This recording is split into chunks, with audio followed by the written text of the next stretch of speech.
Hello प्यारे बच्चों, कैसे हैं आप सब। मुझे आशा है आप सभी घर पर बहुत अच्छे से पढ़ाई कर रहे होंगे और साथ में खेल भी रहे होंगे। तो बच्चों, खेल खेल में मुझे एक बात याद आई। क्या कभी आपने कुछ डिज़ाइंस बनाए हैं या आपने कभी कोई डिज़ाइन देखे हैं अपने घर पर, अपने आसपास? कुछ ऐसे डिज़ाइन जिनको देख के आपको लगता हो, अरे वाह, ये तो हम भी बना सकते हैं। आपने अपने मम्मा की साड़ियाँ देखी हैं? कितनी सुंदर सुंदर साड़ियाँ हैं ना मम्मा के पास। और उन साड़ियों में कितने सुंदर सुंदर डिज़ाइन होते हैं। क्या आपने साड़ियों के अलावा भी कहीं पे कोई डिज़ाइन देखे हैं? बिल्कुल सही, चादरों पर, घर के पर्दों पर, ऐसी कई सारी चीज़ें हैं जहाँ पे आपने बहुत सारे डिज़ाइन देखे होंगे, है ना। चलो बच्चों, कुछ डिज़ाइन मैं भी दिखाती हूँ आपको।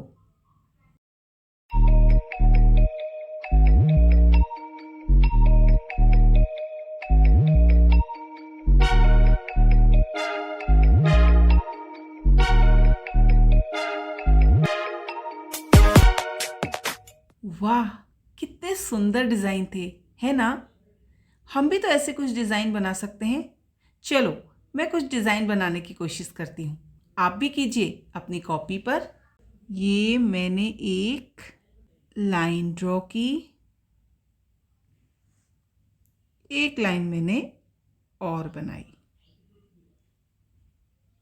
इसे मैं ऐसे बंद कर देती हूँ। अब मैं इसमें कुछ बॉक्सेस बना लेती हूँ।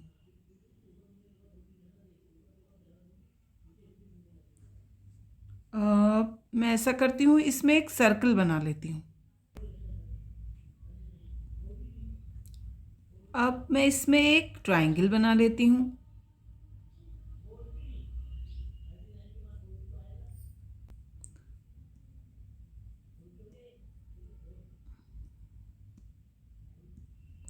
यहाँ पे एक सर्कल फिर से बनाती हूँ। अब एक ट्रायंगल फिर से,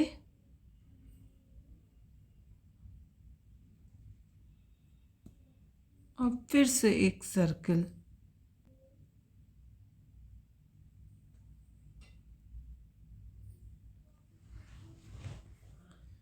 अब क्या बनेगा बच्चों?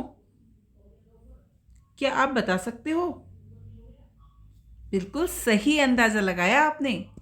अब यहाँ पे बनेगा फिर से एक ट्रायंगल। तो बच्चों, ये एक डिज़ाइन जो मैंने बनाया, ये बना तो मैं रही थी, लेकिन आपको अंदाज़ा कैसे लगा कि इसके बाद मैं क्या बनाने वाली हूँ? तो बच्चों, इस तरीके के जो डिज़ाइंस होते हैं, इनको बोला जाता है पैटर्न। क्या बोला जाता है? पैटर्न।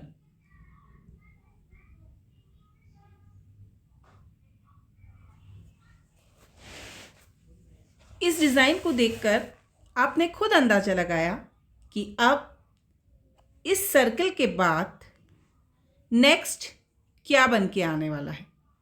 तो नेक्स्ट आपने बताया ट्रायंगल। तो ऐसे डिज़ाइंस को हम बोलते हैं पैटर्न। तो बच्चों, आज हम शुरू करने वाले हैं क्लास 5th का चैप्टर नंबर 7। क्या तुम्हें पैटर्न दिखा? तो चलिए शुरू करते हैं अपना चैप्टर। तो बच्चों, आप देख सकते हैं यहाँ पर आपको कुछ डिज़ाइन दिखाई दे रहे हैं।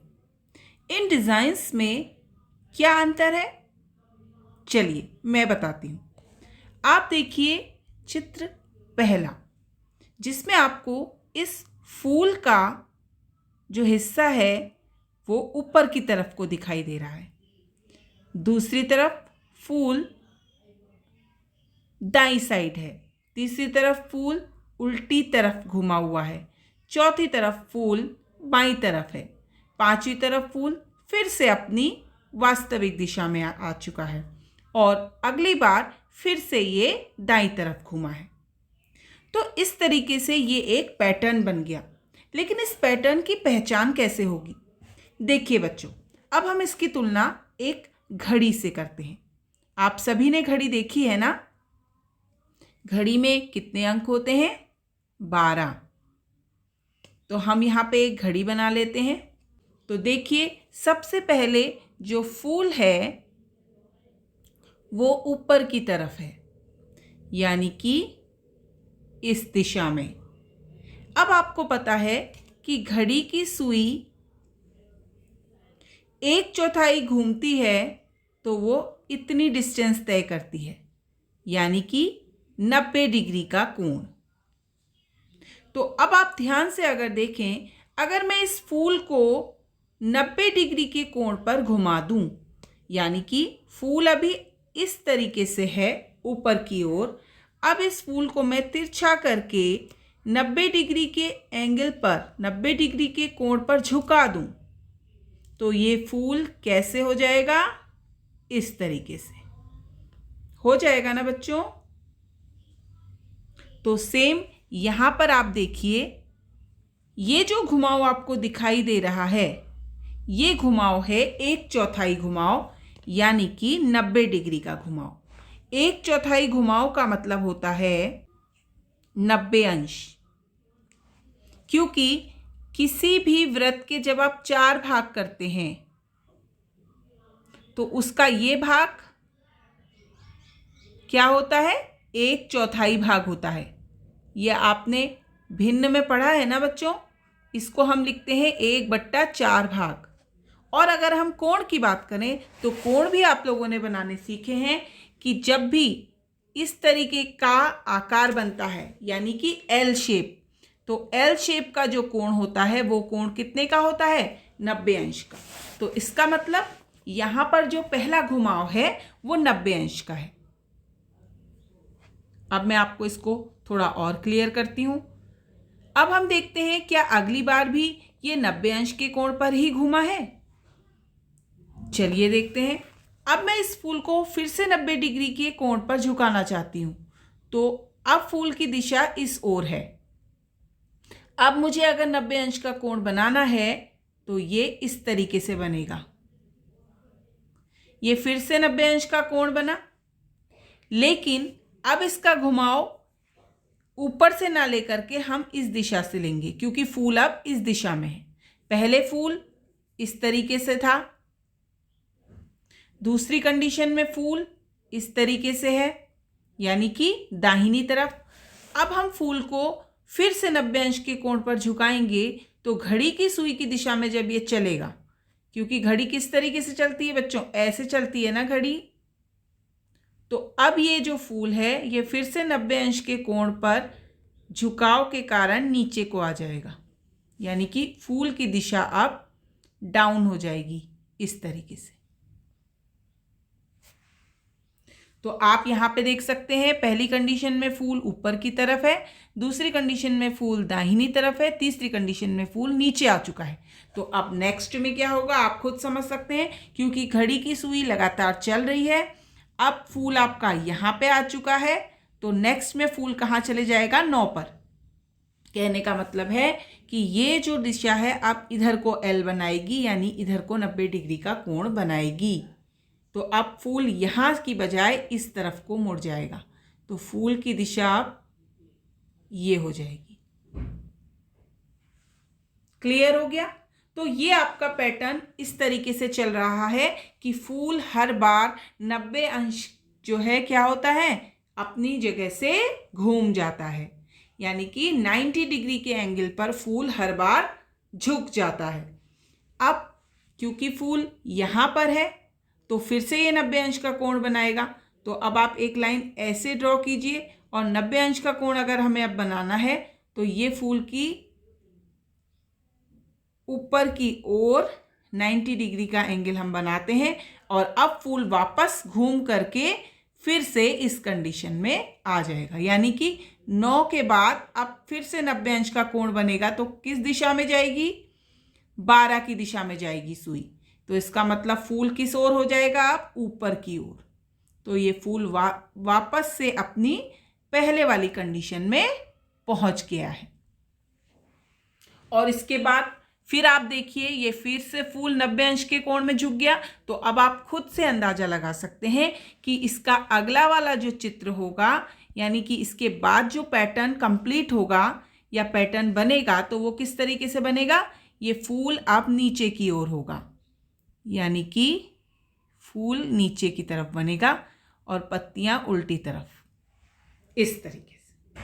तो ये तो था आपका 90 डिग्री का झुकाव या 90 डिग्री का घुमाव या 1/4 घुमाव। इसको हम 3-4 नामों से बोल सकते हैं।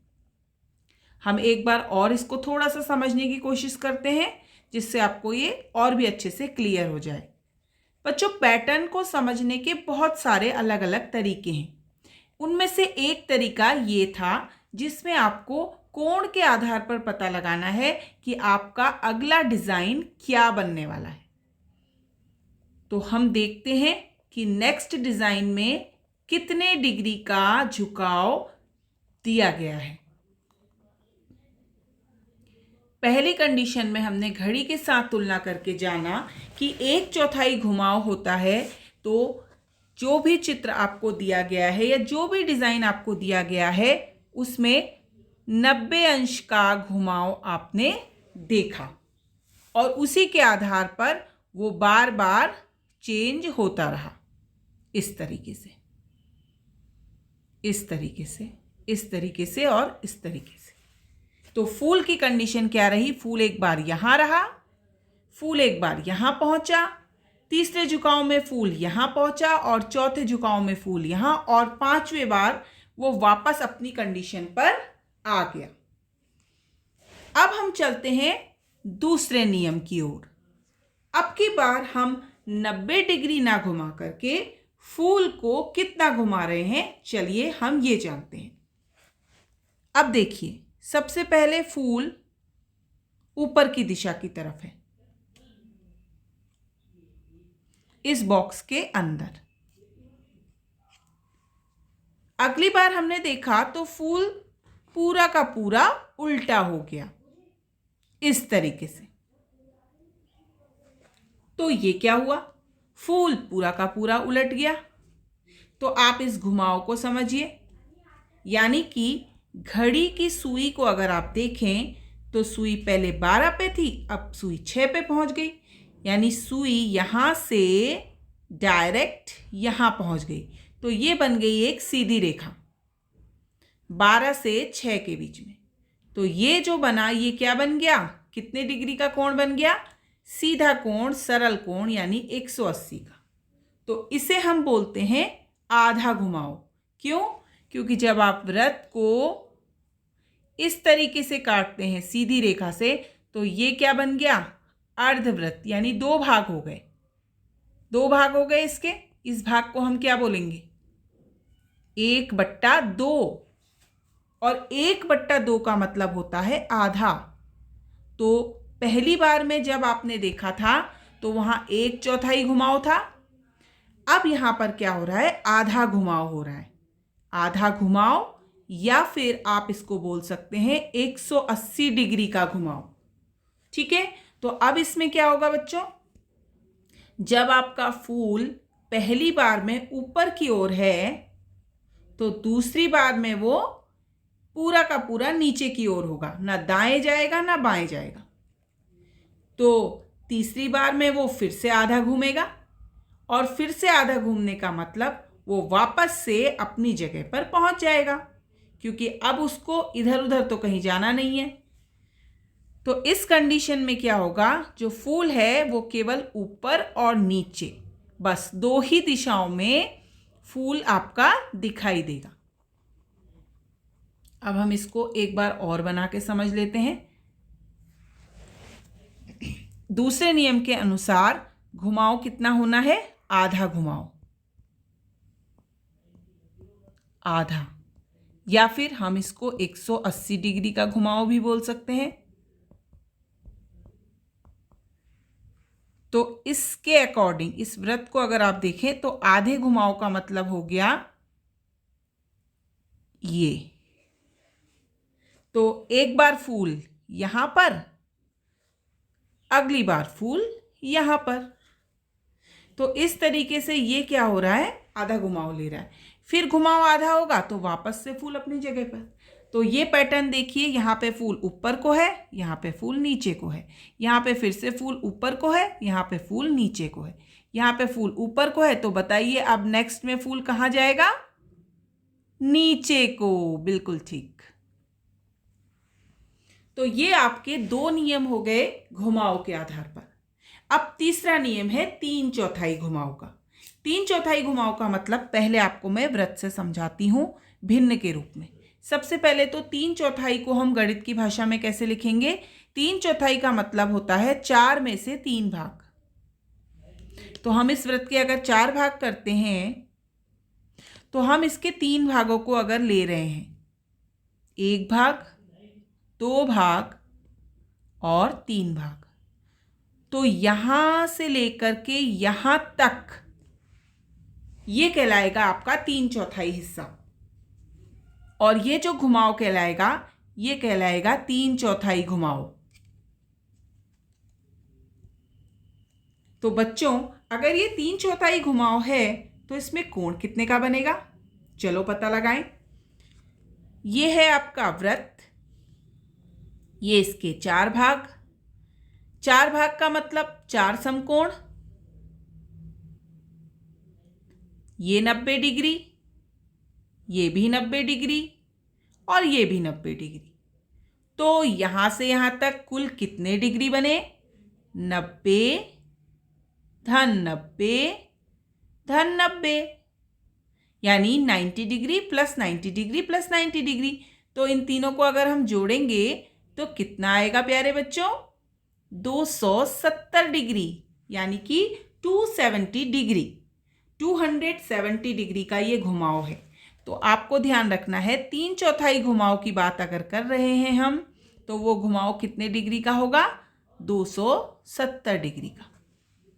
तो अब आप यहाँ पे ध्यान से समझ सकते हैं, अभी आपका फूल इस दिशा में है और जब इसमें 3/4 घुमाव आ गया, आप यहाँ ध्यान से देखेंगे, आपने देखा ये फूल यहां से यहां पहुंच गया है, इसका मुंह इस तरफ हो गया है। तो अगली बार अब यहां से अगर हम शुरू करेंगे तो फिर 3/4, तो अब की बार फूल का मुंह यहां हो जाएगा। इसी तरीके से इसको फिर से 3/4 करना है तो नेक्स्ट में फूल का मुंह इस तरफ हो जाएगा। अब जहां पे फूल का मुंह है वहीं से आपको 3/4 घुमाना है, तो अब ये फिर अपनी दिशा में पहुंच जाएगा। और इसको वापस से अगर आप 3/4 घुमाएंगे तो ये फिर से बाईं तरफ आ जाएगा। और अब अगर हम इसको फिर से 3/4 घुमाते हैं तो ये नीचे की तरफ आ जाएगा। तो इस तरीके से ये 3 घुमाव हैं। इसी तरीके से और भी हो सकता है। पैटर्न में तरीके कई हो सकते हैं कि आपने कोणों के आधार पर या घुमाव के आधार पर पता लगाया। अब कुछ पैटर्न ऐसे भी हो सकते हैं जिसमें आपको गिनती करके या फिर टेबल्स पढ़ के, पहाड़े पढ़ के ये पता लगाना पड़े कि इसमें क्या पैटर्न बन रहा है। यानी कि डिजाइन के साथ साथ अंकों में भी पैटर्न बन सकते हैं। तो बच्चों आपको ये पैटर्न बहुत अच्छे से समझ आ गया होगा। अब आप अपनी बुक में नेक्स्ट पेज पर दी गई एक्सरसाइज को करेंगे। मैं आपको शो कर देती हूँ। तो बच्चों अब आप अपनी बुक में दिए गए अभ्यास को खुद सॉल्व करने की कोशिश कीजिए, पैटर्न को समझिए और जब हम आपसे पूछें क्या तुम्हें पैटर्न दिखा, तो आप कह सकेंगे हाँ मुझे पैटर्न दिखा।